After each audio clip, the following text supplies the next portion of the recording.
su conferencia matutina. Para mí es un singular privilegio que el subsecretario de América del Norte y el encargado de haber negociado el TEMEC esté el día de hoy en el estudio. Subsecretario Seade, muchas gracias. Qué gusto estar contigo.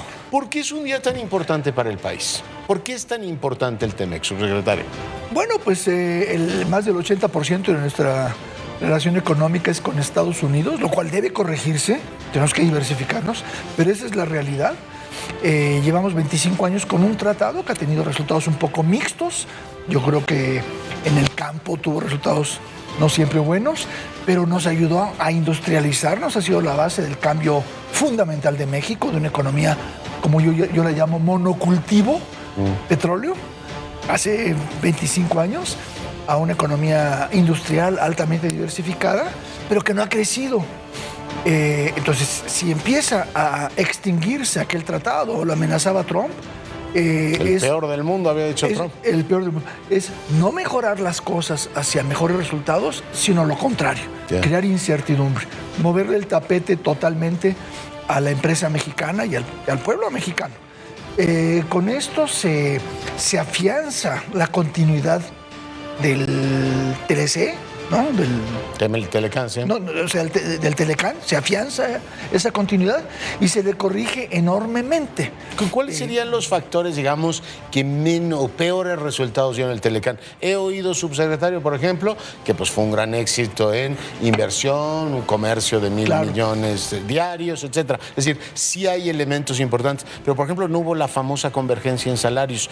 ¿Podríamos esperar que el TEMEC va a corregir eso? Bueno, por supuesto, no hubo la convergencia en salarios, porque piensa, ya olvídate del Telecán, piensa en la historia económica de México de las últimas 3 décadas.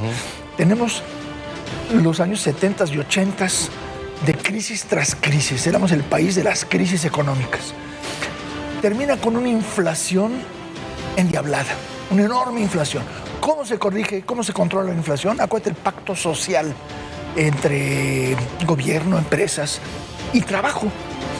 Entonces, se controlan los salarios para combatir la inflación. Acción muy patriótica. Pero ya que se controlan los salarios, ya entramos en el área de la estabilidad, una estabilidad de zombie, ¿no? De fantasma. Estabilidad de salarios bajos controlados mediante un sistema laboral muy inconveniente para México en su totalidad. Que ha estancado, entre otras cosas, la productividad del país. Ha estancado la productividad, ha estancado el consumo del pueblo. No hay ingresos, y si no hay ingresos no hay crecimiento. Entonces eso nos ha dado el triunfo como exportadores y nos ha condenado a no crecer como país. Y nos colgaron el San Benito, no del todo inapropiado, de que hacemos dumping social, ¿no? O sea, la ventaja comparativa de México siguen siendo los salarios bajos. Se quejan correctamente. O sea, tú sabes, antes de que el presidente, el candidato, me invitara a venir a participar en esto, he vivido fuera, pero siempre he estado muy en contacto con México. Vengo, doy clases, hablo con amigos, gobierno. Y yo recuerdo hace que será 8 años, con horror, platicando con gente que me decía, Chucho, ya la hicimos. ¿Por qué? Los salarios chinos ya cruzaron a los mexicanos, ya son más altos. Ya podemos competir. Yo decía, qué barbaridad. Nos enorgullecemos de que el salario se queda abajo.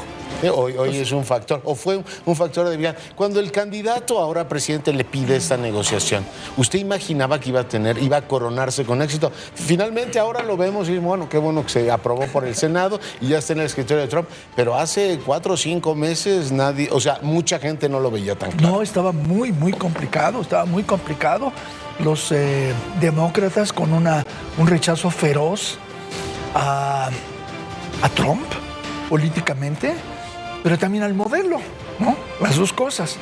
Y yo creo que llegaron con quejas en lo fundamental totalmente válidas. Era esto del campo de batalla parejo. Incluso oía que los salarios en Estados Unidos tendían a la baja en vez de los mexicanos a crecer. ¿Eso es cierto o no? Bueno, es cierto en parte. O sea, donde más se han afectado quizás los salarios en Estados Unidos es en la parte relativamente baja del espectro de salarios. O sea, de la mitad para arriba se han disparado, ¿no? Con el éxito del sector financiero, y el sector tecnología, que son los puntales del crecimiento y de la fuerza de Estados Unidos. Con lo cual el tema de la desigualdad se incrementaba, ¿no? La mitad, se ha incrementado la desigualdad, sectores de industria tradicional han sufrido por la competencia de México, tanto directa allá adentro. Pero también por la modernización tecnológica, no todo es culpa nuestra, ¿no? No, claro. La modernización tecnológica es lo que concentra, tiene una gran fuerza para concentrar el ingreso. Son cada vez menos los propietarios de los grandes medios. A nivel de empleo es cada vez más el premio a los que la hacen mejor, a los mejores ingenieros y los mejores abogados. Y el resto de la clase media alta para abajo, o sea, no es que diga los pobres, de la clase media alta para abajo, han perdido. Sí, claro. Que tendrá que discutirse, digamos, en un ámbito más amplio de la reforma del capitalismo, pero en el ámbito comercial, ¿sigue siendo válida esta idea de que somos una región que compite por ser la más competitiva del norte de la América, del norte subsahariano? No, claro, o sea, contamos con una población enorme, incluida la de Estados Unidos. Es un país enorme, una gran capacidad potencial de consumo y de consumo potencial de crecimiento, una región muy diversa, con recursos, tiene todo para ser sumamente Seguimos siendo muy complementarias, ¿no? Las economías. Muy complementarias. Tenemos recursos, tenemos trabajo, tenemos talento. Tenemos que saber trabajar juntos y creo que este tratado es otra cosa que nos trae. Por ejemplo, al reflejar la visión del mundo del presidente Trump, que es que venga la inversión para acá. La inversión de Estados Unidos en el extranjero son traidores. Un poco eso, ¿no? Sí, esa es la lógica. Es su lógica. Pero ese para acá ya no es Estados Unidos. Con el tratado es Norteamérica. Entonces, es un poco proteccionista el tratado. Eleva las reglas de origen, quiere decir que es más difícil importar de China, de Sudamérica, de Europa. Pero facilita, promueve la inversión adentro. O sea, crea la idea del condominio. ¿Qué quiere decir? Quiere decir que a México le estás creando una medida de proteccionismo, que México solo sería la peor idea del planeta, claro, ¿no? Pero lo que estás haciendo es proteccionismo para los productores, dándoles el mercado de Norteamérica, no el de México, sí, como sería un proteccionismo solitos, sí, ¿no? Entonces, el mercado de Norteamérica con protección, pues perfecto, tenemos todo para crecer. Yo creo que ese es un gran tema. ¿Hubo algún momento en que dijera, a ver, ya lo dejo, esto no va a salir? Bueno, finalmente no es fácil, o sea, recordar que el contexto político partía del peor tratado de la historia, dijo Trump. Sí. Bueno, recordar que lo primero que hizo fue adiós TPP y lo puso en cuestión. Hubo un momento que dijera, a ver, esto no va a salir. Yo a veces soy un poco simplista, creo, me fijo en las variables centrales, en lo que yo considero mueve a lo demás. Y aquí lo que movía a los demócratas era lo que ya hemos discutido, la desigualdad laboral, el mal sistema en México, etcétera. Esa es una agenda de décadas de ellos. Sí, desde que se aprobó el Telecán estaba ese tema presente. Pero no le salió mayor cosa, ¿no? Firmamos, pero no cumplimos. Es la realidad. Seguimos con un sistema de protección laboral, como se le llamaba, o se le llama. Entonces, con los demócratas, yo decía, todo ese lenguaje de rechazo total es porque están negociando. Pero a ellos no les va a convenir echar abajo el tratado porque ellos van a ser los que se ven como culpables. Se hablaba de que echar abajo el tratado era negarle a Trump el premio de la negociación exitosa. No es cierto. Echar abajo el tratado para los demócratas era también echarse encima la cruz de ser el que tumbó un tratado esencial para Estados Unidos. Lo que querían eran mejoras en los temas laborales. Pero yo decía, ahí están. La reforma laboral de México es fantástica. Tenemos que encontrar mecanismos para lo que ellos querían que faltaba, que era obligar a México en el cumplimiento. Yo siempre les dije, no hay que obligar. Hay que tener un mecanismo de solución de diferencias justo y además está en nuestro interés. ¿Todo esto de los inspectores y agregados laborales quedó totalmente resuelto? O sea, aclarado. No, totalmente. O sea, inspectores no hay. Ese fue el tema de todo el año. Inspectores revisa con lupa, no hay un solo punto en que la palabra aparezca o la función aparezca, de que viene alguien de Estados Unidos a ver qué está pasando en una empresa. No hay inspectores. Los agregados laborales es algo muy natural. Tú piensas, tenemos 25 años más, 26, de tener una relación estrecha con Estados Unidos, pero que en lo laboral no hay relación estructurada. No hay una relación entre los dos estructurada en lo laboral. De repente ahora vamos a tener una fuerte relación en lo laboral, porque tenemos todo un tratado que compromete lo que hemos hecho como reforma laboral. Y nosotros también allá. tenemos toda la determinación de ayudar, de apoyar, de cuidar, de defender al mexicano trabajando en Estados Unidos mediante el tratado. Sí. Bueno, para esto necesita ser una relación más estrecha. Entonces, que tengan agregados apoyando lo que hace la Secretaría del Trabajo, la cual pidió asistencia técnica de Estados Unidos y de Canadá. Órale, ayúdenos. Hay que verlo con la naturalidad con la que nos ayudan a modernizar los mecanismos de seguridad en el aeropuerto. Claro, tienes una relación turística muy estrecha, pues tienes agregados turísticos, tienes gente haciéndolo. Nosotros tenemos cantidad. Científicos, culturales. Tenemos más de 50 agregados laborales en Estados Unidos que se llaman cónsules. Yeah. Porque el trabajo de los consulados, en una muy buena medida, es asesoría sobre derechos laborales. Yeah. O sea, la relación es estrecha, hay que tener, pero no son inspectores, son para apoyar el desarrollo de las cosas en su amplitud, en apoyo a la Secretaría del Trabajo y reportando a Estados Unidos cómo van las cosas. Es un compromiso nacional y está en el interés de México mejorar todo eso. Dígame una cosa, una de las críticas fundamentales hacia el Telecán es beneficia a los grandes importadores, pero al, digamos, común de los mortales, al común de los usuarios, no necesariamente lo impacta directamente. Claro, te abarataba productos por la vía de la importación, pero por ejemplo, todo el comercio electrónico, etcétera, se va a facilitar con este tratado. Sí, claro que se facilita. No existía en el Telecán y ahora se crea. Es algo que va a favorecer mucho al consumidor y también al productor. Tenemos en paralelo a eso algo que me encanta, negociado desde el año pasado. Aquí es totalmente de parte de la negociación del exsecretario Guajardo, es que se crea todo un capítulo de apoyo o de crear espacio para apoyar a la pequeña y mediana industria, las pymes. Es algo que en el Telecán había un par de disposiciones, pero muy leve, y ahora tenemos toda una forma de hacerlo. Que beneficia al consumidor. Beneficia al productor. Y al productor. Al pequeño productor, al mediano productor. Entonces, todo eso da más atención a diversificar los beneficios. No solo lo buscaba eso a México, también a Estados Unidos, porque también allá han tenido grandes problemas por la concentración del ingreso, el 1% en Manhattan, el resto, yo soy el 99%, decían, grandes problemas políticos que han tenido por problemas de concentración del ingreso. Todos los dos países tuvieron ese consenso, y Canadá también, de crear formas de difundir los beneficios entre la población, como productores y como consumidores. Le pregunto, el tema de los aranceles. Perdón, como consumidores, una más. ¿Cuál? Bueno, un resultado, el que menos me gustaba de lo que había salido en 2018 era la protección que se le dio a las biomedicinas. Son las medicinas del presente y del futuro. Son las mejores medicinas para cáncer, para Alzheimer's. Y las medicinas de marca son absurdamente caras. Sí. 50,000 pesos una dosis. O sea, son cosas que... inalcanzables. Yo no puedo pagar, ¿no? Yo tampoco. El pueblo tampoco, y el pueblo no puede pagar. Entonces, en México se les da 5 años de protección a esas marcas, a partir de lo cual ya hay accesos a mecanismos complicados, pero ya entra la genérica, la medicina genérica. En Estados Unidos la protección es 12 años, mucho más grande, porque es más fuerte el peso de las farmacéuticas. Bueno, entre 5 y 12 esperabas que el justo medio pudiera ser 7 o 8. 8 es el TPP, 8 es Canadá, quedó en 10. Era una protección muy alta. Eso ahora con esta negociación final, de hecho en el último día, acordamos, en el último día que estamos ya en los jaloneos finales, se elimina completamente. Desaparece la cláusula que fija una protección común de los 3 países. No la hay. No es que no haya protección, cada país decide. Yeah. Oiga, ese último tramo fue absolutamente cardíaco, que si va, que si no. Pero bueno, le pregunto, en el momento en que saca la espada absolutamente unilateral de los aranceles el presidente Trump, ¿usted dijo esto ya se fue al demonio? No tenía que ver con esto, pero...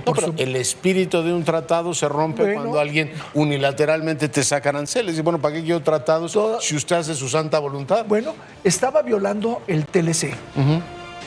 Todavía no está No está en vigor el nuevo. Estaba viendo el TLC, que él dice que es el peor tratado en la historia del planeta, no solo Estados Unidos. Ahora tenemos al mejor, que es un arte de magia admirable porque no son tan diferentes, ¿no?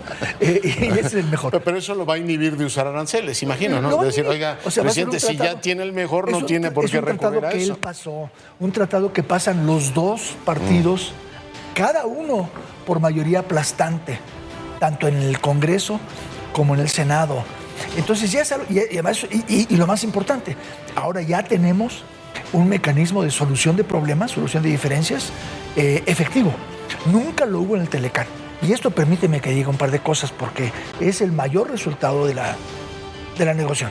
El TEMEC, su mayor contribución es que le devuelve a México lo que nunca se logró desde hace 26 años, que es que haya un mecanismo para resolver diferencias. Sí, no, ellos nunca han querido. Equitativo, imparcial, basado en derecho. ¿Qué es lo que hemos hecho cuando surgieron problemas en transporte terrestre? En aguacate, en uva, en fresa, en tomate, en acero. Ha sido ir a negociar, ir a pedirle al ministro, señor, no hay derecho, esto es contrario a sus obligaciones, me está fastidiando. ¿Y qué le dice? Tengo 10 minutos, a ver, Jesús, dime qué quieres, ¿no? Eso se llama pedir un favor. Y si la relación es buena, funciona más o menos. Si Purdue o Lighthizer, que son sus amigos, lo querían atender bien, y si no, se fastidiaban. Exacto, y ha habido casos en los que la relación totalmente cerrada en tomate fue muy difícil. La actitud que tiene Estados Unidos respecto a la OMC es eso, ¿no? Yo no admito arbitrajes de otro país que no sea el mío, ¿no? Es un poco eso, sí. Es más complejo en la OMC, pero sí. Pero digo, nos da esa protección, saber, sí. Por lo menos en el vecindario. Entonces, tenemos eso. Ahora, el sistema de solución de controversias muy bonito que se creó en el Telecán, pero que se podía bloquear, es decir, nunca funcionó. Y que era la prioridad número uno en la negociación con Guajardo. La prioridad número uno que teníamos era eso, y Estados Unidos se resistió a morir y no salió. Eso ahora se reparó gracias a los demócratas que querían crear solución de diferencias efectiva para cosas laborales, y México les dijo, tu servidor, encantado, cómo no, ¿qué más quiere usted? Pero ¿por qué solo para laborales? Claro. Y acabó quedando para todo. Muy del interés de México. Oiga, interesante, aparte de las partes técnicas, la parte psicológica y política de una negociación. Claro. Digo, usted lleva muchos años en esto, pero claramente esta es la negociación más relevante que ha llevado. Bueno, la más relevante sí, por su impacto. La más complicada. Y además negociar tratados comerciales en tiempos de Trump tiene lo suyo. Sí. Digo, mucho mérito, creo que la República se lo reconoce. ¿Qué le dijo el presidente? Porque él lo invitó y dijo, voy a traer a Jesús Seade a negociar. ¿Será no, como el presidente ha dado un apoyo sensacional. ¿Qué le dijo cuando le dijo, está listo el asunto? Bueno, es muy contento, pero quizás es más relevante que me dijo un mes antes. Un mes antes. Yo con él, señor, se están perfilando posibles soluciones. Ellos siguen insistiendo con sus inspectores, siguen insistiendo con prohibición de exportaciones, siguen insistiendo con cantidad de cosas que no podemos aceptar. No sé cómo llegue de aquí al final, pero cerca del final nos van a poner contra las cuerdas. A su negociador lo van a poner contra las cuerdas. O acepto cosas diabólicas o arriesgo el tratado.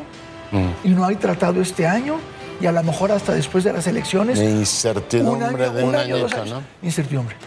Yo quiero saber, yo quiero que usted me apoye, pero necesito, usted decide, es una decisión política. Él dijo, te apoyo totalmente. Tú sacas la mejor negociación para México. Si tienes que jugarla como la tienes que jugar, tienes el apoyo del gobierno. Hablé con los empresarios y lo mismo. ¿Le ayudaron mucho todo este tiempo los empresarios? Mucho. Estuve muy en contacto. O sea, hubo quejas que si el cuarto de lado de 300 empresarios, los vi 3, 4 veces en total, ¿no? Pero no tanto. Bueno, pues es que la razón era muy obvia. Ellos son contingentes numerosos que representan textiles, agricultura, propiedad intelectual. No estábamos negociando textiles, ni agricultura, ni propiedad intelectual en general. El marco general. Estábamos en cosas ya muy puntuales de reparar, corregir, cambiar el tratado ya firmado, cosas muy puntuales. Era negociación Lighthizer y yo, totalmente. A veces con un colega asistiéndonos, nada más, 1 a 1. Entonces, no había expertos con nosotros, no había el cuarto de al lado extensísimo. Pero la cúpula empresarial, por supuesto, estuve muy en contacto a todo lo largo y casi diario los últimos 2 meses o 6 semanas con Carlos Salazar, Antonio del Valle, Juan Gallardo, con Moisés Kalach, que es el que coordina al cuarto al lado, con ellos muy de cerca y un apoyo total. Ellos entendieron perfectamente. Aquí hay que tomar riesgos para sacar resultados. Y los tomamos. El cierre fue en realidad muy tenso, estando ya a 2 días y medio del cierre absoluto para que saliera este año, porque ya no podían ellos continuar para que saliera, quiero decir, en 2019. Que si noviembre, diciembre lo fuimos llevando. Si no salía en diciembre, ya se complicaba mucho. Oiga, y no podía tener peor contexto político, ¿no? Enjuiciando al presidente, el tema de China. Digo, ahí está el secreto de lo que usamos en nuestro beneficio. ¿Cuál fue? Bueno, el contexto mexicano es muy fuerte. Tenemos un presidente sumamente popular, sumamente claro en que quería continuación del tratado y mejoramiento del tratado, apoyo a su negociador. Además que era un mensaje interesante, un presidente que cree en el libre comercio, a pesar de la tradición política de la que viene. Fuerte políticamente. Y muy fuerte. Los partidos de oposición, los otros partidos, apoyando, en general, apoyando. La ratificación había sido casi unánime. Sí. Casi unánime. Y al día siguiente la reforma educativa se había rebotado. No es que apoyen todo, pero en este tema un gran apoyo político, gran estabilidad. Y los empresarios con ellos, con nosotros, conmigo. Del otro lado, esas divisiones horrorosas con el impeachment y las elecciones que se vienen, etcétera.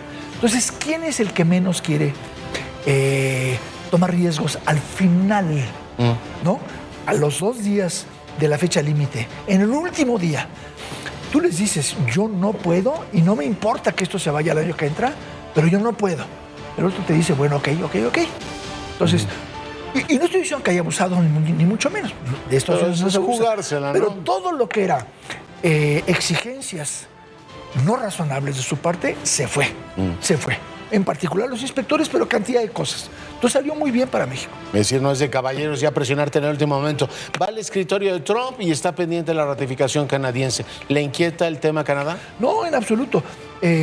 Ahí quien está a cargo, el jefe negociador, acaba de ser ascendido con el nuevo gobierno a viceprimer ministro. Es una figura encima de los ministros, mucho más que vicepresidente, porque el vicepresidente está al lado del presidente. Ella está arriba de los ministros, ¿no?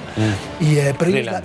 Freeland, sí, Chrystia Freeland. ¿Que fue disfrutable negociar con ellos? Bueno, sí. La señora Freeland se veía siempre muy sonriente. Fue sobre todo con Estados Unidos, pero hubo contactos con ellos, hubo negociación con ellos. También en el tema del acero, que se resolvió por separado en mayo, y con ella se trabaja muy bien. Porque en el inicio el bebé es bilateral, ¿no? O sea, en México negocia bilateralmente con Estados Unidos y posteriormente se suma a Canadá. ¿En algún momento de la larga negociación temió que Canadá no aceptara la bilateralidad? Yo siempre estuve en contacto con ellos, contándoles por dónde iban las cosas, y ellos estaban básicamente apoyando. Pero primero llegamos al acuerdo bilateral, ¿no? Totalmente bilateral. Pero esta señora, la viceprimer ministro que lleva esto, me ha hecho el gran honor de invitarme a que vaya yo a comparecer, a presentarme ante el Parlamento de Canadá en febrero para explicar el tratado, la perspectiva mexicana, los beneficios regionales, un poco ayudar a vender y a explicar. Entonces vamos a ser parte de esto. Yo no veo posibilidad de que no salga, hay apoyo amplio en Canadá, pero va a ser un poco complicadito por la política. Acaban de tener elecciones, los dos partidos dominantes están muy enojados uno con otro, uno porque el otro ganó y porque el otro, ¿no? Pero los dos partidos, liberales y conservadores, apoyan el tratado. Va a tomarse el tiempo que se tiene que tomar, no se van a poner de acuerdo en recortar, que sí podrían, no lo van a hacer.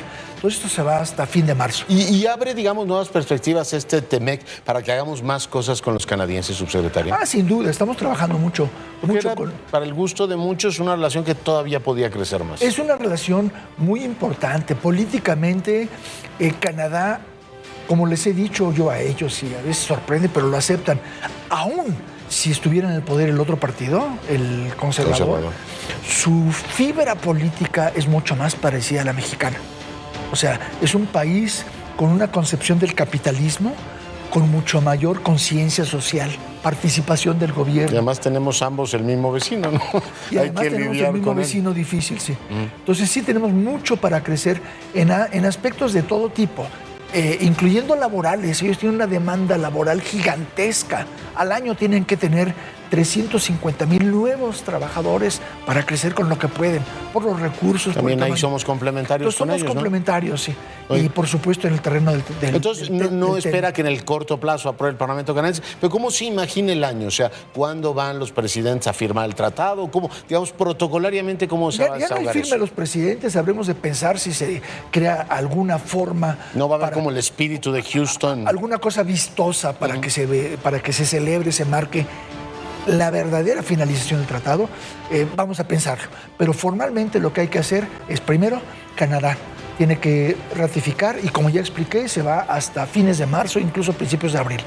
El tratado solo entra en vigor después de que los 3 países completan y se notifica uno al otro que ya completaron la ratificación 3 meses después, es decir, entre junio y julio.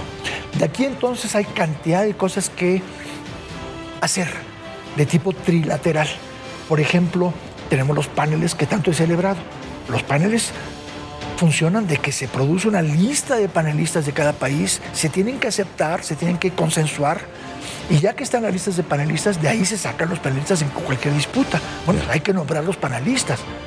Ahora. Es interesante el mecanismo que hicieron, ¿no? México elige uno y Estados Unidos, o sea, mexicano y norteamericano. Eso es muy bonito. Eso es cuando ya hay el panel específico. México elige uno de la lista de Estados Unidos. De los americanos. Y ellos de la lista nuestra. Mexicana, pero sí. Ahorita hay que producir las listas, hay que nombrar a los expertos, los árbitros. ¿Cómo se llaman? ¿Árbitros o cómo se llaman? Panelistas expertos. Es general. Pero no investigadores, no inspectores.